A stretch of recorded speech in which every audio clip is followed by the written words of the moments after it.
Hi there! If this is your first time here, welcome to the Parenthood and Relationship Podcast. I'm your host, Markella Kaplani, a psychologist, a parenthood and relationship coach, and a parent myself. Together, we explore the transformative journey of parenthood and its profound impact on our relationship with ourselves, our partners, and our children, so that we can be present and show up as we envision without having to do more.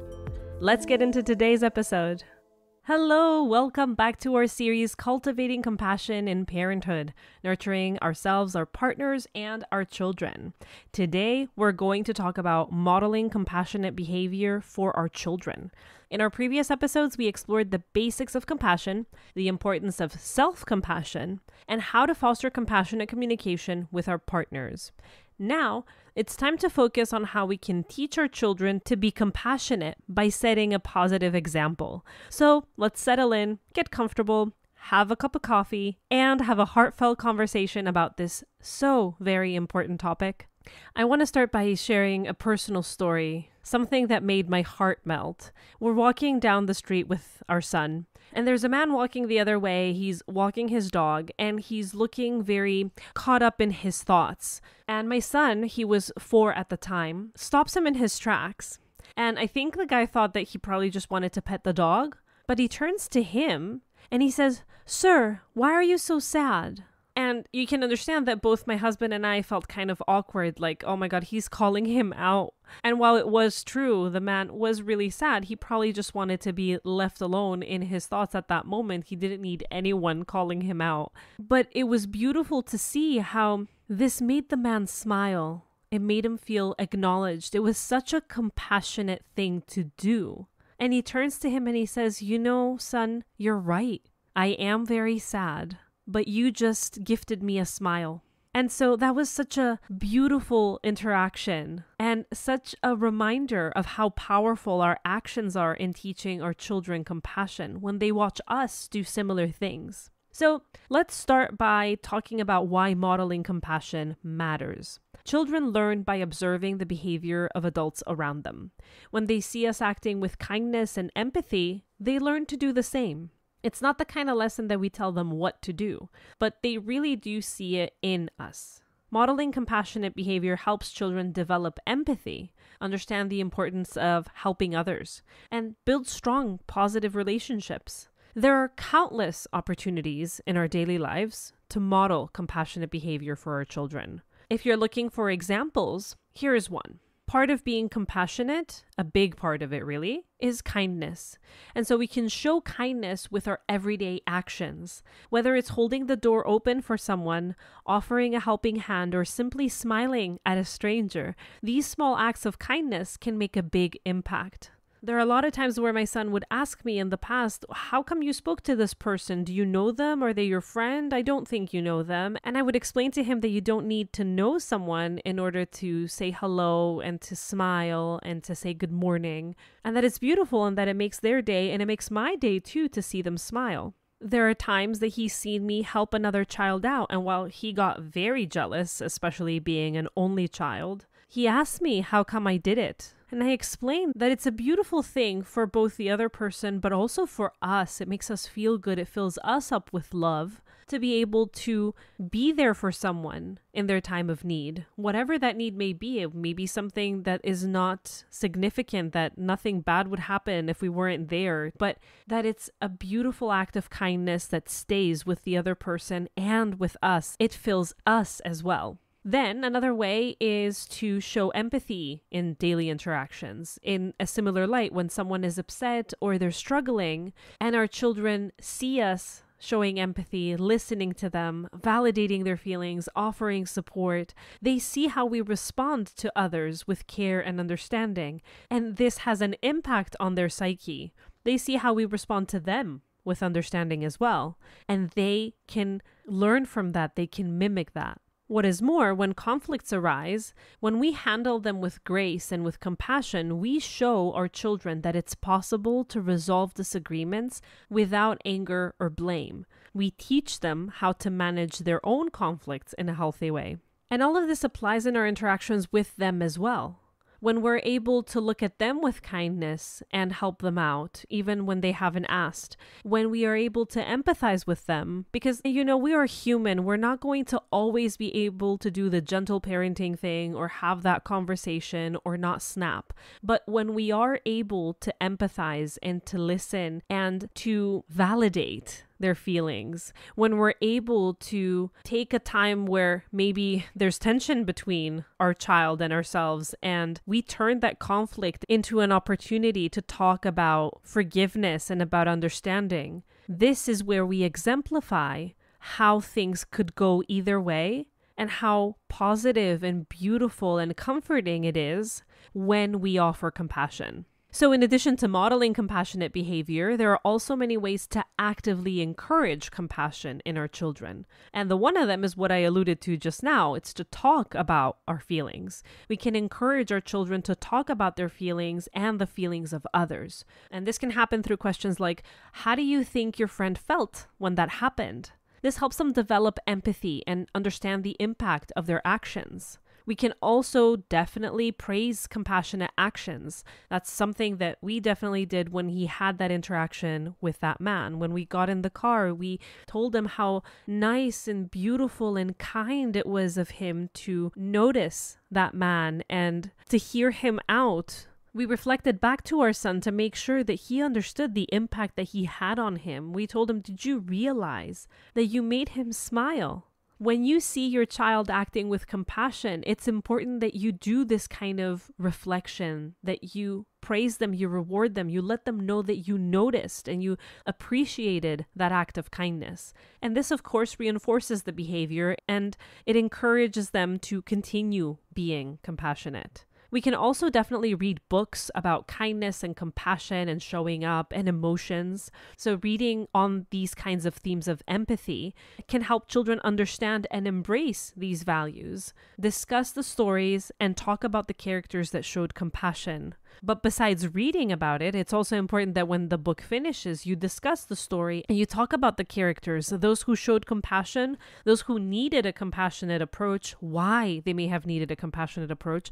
And sometimes there are books that don't clearly talk about kindness or compassion, but you can make sure that you bring that into the conversation of how could things have been different for Tilu if his friend acted with compassion in this scenario. They don't have to have the answer, and if you see them struggling or getting anxious to perform in that case, where you ask the question, you can say, well, here is my thought. What do you think? So tell them there's no right or wrong answer. Here's what I was thinking. How about you? And then when your children are a little bit older, you could volunteer together. Volunteering as a family is a great way to teach our children the importance of helping others, whether it's participating in a community cleanup, visiting a nursing home, or donating to a food bank. These activities can foster a sense of compassion and responsibility. We haven't done something of that sort just yet, but something that we have been teaching our son is recycling. And he's been taught to recycle from a very young age. He's been introduced to the concept. And I always make sure to point out that the reason why we're doing it is that we are not only saving the planet, but we are also creating a better world for us and for others. And so I'm pointing out the impact that it has on others, which sets him up to start understanding that things are not just about us and that we need to think about others as well. Now, sometimes teaching compassion can be challenging, especially when children exhibit negative behaviors. You might think that my child doesn't have it in them, or that it's very difficult, like where do I begin? Do they maybe need therapy so that we can go back to zero so that they can develop these skills? But there are some tips that you can follow for dealing with these challenges. When your child, for instance, acts out or behaves unkindly, address the behavior with compassion. Instead of punishing them, try to understand the underlying cause of the behavior.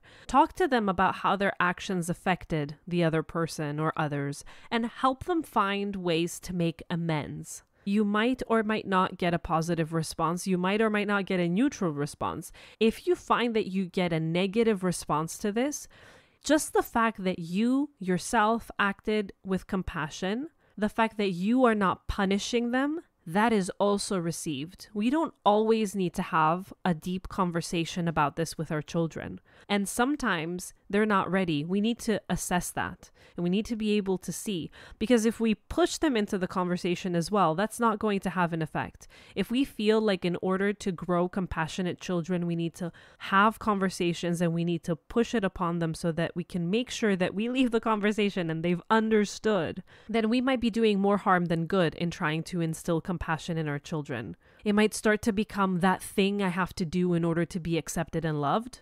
And so we don't want to turn it into that. We want to make sure that this is something that they see, that they appreciate, and they start emulating before we start talking about it as a lesson.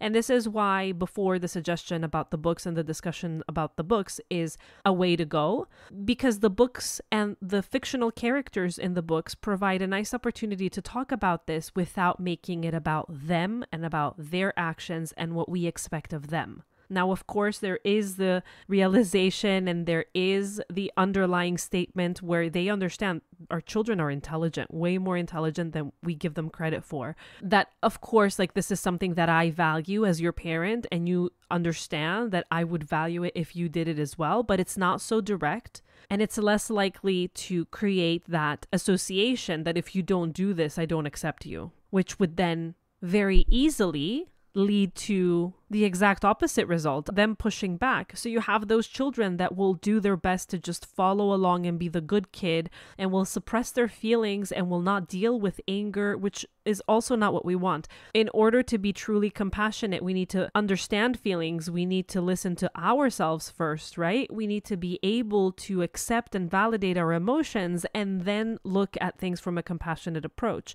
The good child that thinks that you will approve of them only when they show up with kindness, only when they are compassionate and empathetic, is going to be suppressing their needs and their feelings and their wants because they think that that's wrong and they will be rejected and they'll lose your love. We don't want that. This is the kind of child that grows up with trauma and is the adult that has no boundaries, that doesn't say no, that has no opinion, that can't be assertive, that is taken advantage of. And then we wonder why. But there is also the exact opposite reaction to that same emotion, to that same trigger. The child becomes convinced that they're supposed to be one way and they rebel against that. So the one type of personality will try to embody exactly what you told them and will suppress their feelings. And then the other one will just as much be convinced that they will be unloved if they go against your will. And they will become so frustrated by that fact that they will keep on going against this to test whether you will not love them if they're not compassionate, to show you their dismissal of you and your values and the fact that they feel this pressure to be a certain way in order for you to love them. They'll rebel against the idea that they need to be a certain way in order to be accepted. And so you'll get the exact opposite result. This is where we need to be patient. Teaching compassion takes time and it takes patience. Children are still learning, they're still growing, and it's normal for them to make mistakes. It's expected of them to make mistakes. If we show them that we're patient with them and we continue to model compassionate behavior, even when it gets really challenging for us too, because we may have been child A or child B, right? Again, we are modeling compassion without forcing it down their throats, and it will sink in. Finally, it will also really help if we foster a home environment where compassion is valued and encouraged. So this is about setting clear expectations of kind behavior and creating opportunities for our children to practice compassion. While I'm not forcing you to be compassionate, while I won't push it down your throat, there are certain rules in this house where we are kind to one another. Just like there are rules in the classroom where teachers make sure that kids are kind to one another. This is not something that is forceful. These are house rules. Our house rules are a reflection of the values that the family holds. And if these are set in stone, and if there are natural consequences, not punishments, but natural consequences that arise from not being kind to one another, then this becomes a steady value, and the values that the family has will make a difference in the children as well. Modeling and teaching compassion has long-term benefits for your children. Compassionate children are more likely to develop strong social skills, build positive relationships, and experience greater emotional well-being as adults. they're also more likely to contribute positively to their communities and to the world, to gain more happiness from what it is that they do and who it is that they are. So in closing, modeling compassionate behavior for your children is one of the most powerful ways to teach them kindness and empathy, and one of the tools that will set them up for success. By showing compassion in your daily interactions, by encouraging compassionate actions, and by addressing challenges with patience and understanding, you help your children develop into caring and empathetic individuals. Next time, we will explore the topic of building a compassionate family culture, those values that we talked about. Like I said before, this is a journey, and we're bound to make 2 steps forward and 1 step back. We're bound to fall into old patterns while we're trying to change our own ways of being, our own habits, while we're dealing with our own inner child and our own trauma, and it's okay. Every step that you make toward a more compassionate way of being is a step forward, and it will make a difference to you. It will make a difference to your children. It will make a difference to the entire family. And it will have a ripple effect in all other areas as well, honestly. Thank you so much for joining me today. If you found this episode helpful, please share it with a family that you know, with other parents that might benefit from this, and also leave me an Apple Podcast review. It helps so much to get the word out there, and it means to me more than I can express in words. And don't forget to tune in for our next episode on creating a compassionate family culture. Until then, take care and be kind to yourself and to one another. You're doing an amazing job.